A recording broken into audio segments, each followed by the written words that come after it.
Good morning friends, আশা করি তোমরা সবাই ভালো আছো। আমিও খুব ভালো আছি। আসলে এতদিন হয়তো তোমরা ভাবছো যে আমি কোনো ভিডিও দিচ্ছি না, হয়তো ইউটিউবটা ছেড়েই দিয়েছি। একদমই নয়, আমি ছাড়ার পাত্রে নই, ঠিক লড়ে যাব। আর তোমরাও সেইভাবেই আমার পাশে থেকো।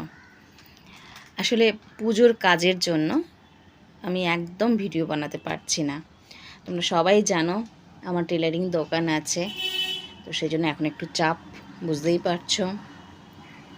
একটা ফোটাও সময় পাচ্ছি না যে আমি একটা ভিডিও করব। দেখো, ভিডিও করতে গেলে তো সময়ের দরকার পড়ে, তাই না? তো সেই সময়টুকু আমি বার করতে পারছি না। পুজোর পর পুরো মেনটেন করে রেগুলার ভিডিও দিয়ে যাব। আর তোমরা আমার পাশে থেকো, বরাবরের মতো পাশে থেকো, ভুলে যেও না আমাকে কেউ।